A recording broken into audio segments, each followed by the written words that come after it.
Hello viewers, welcome to bliss life channel. இன்றைக்கி வந்து உருளைக்கிழங்கு புட்டு எப்படி செய்யுதுன்னு பார்க்கலாம். ரொம்ப சிம்பிளாக 10 நிமிஷத்தில் ரெடி பண்ணிடலாம். இது ஒயிட் ரைஸ்க்கு சைட் டிஷ்ஷாக யூஸ் பண்ணிக்கலாம்.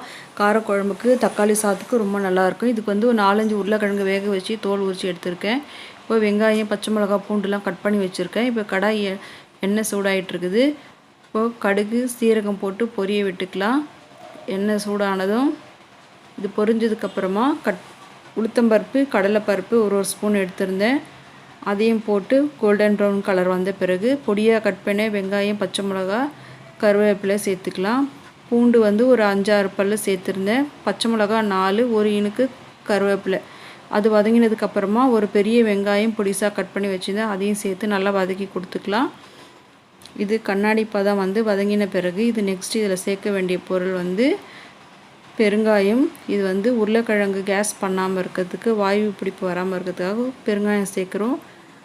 கூட ஃப்ளேவரும் நல்லாயிருக்கும். மஞ்சப்பொடி கொஞ்சம் சேர்த்துக்கலாம்.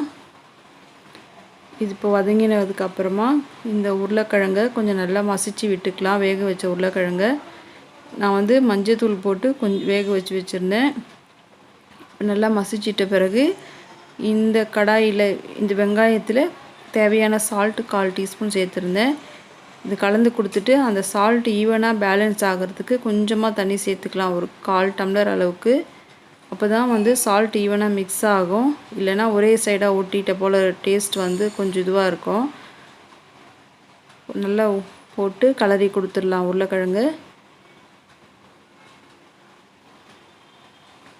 நல்லா மிக்ஸ் பண்ணிவிட்டு ஒரு 5 to 3 மினிட்ஸ்க்கு நல்லா கலந்து கொடுங்க. ரெடி ஆயிடுச்சு பாருங்கள்.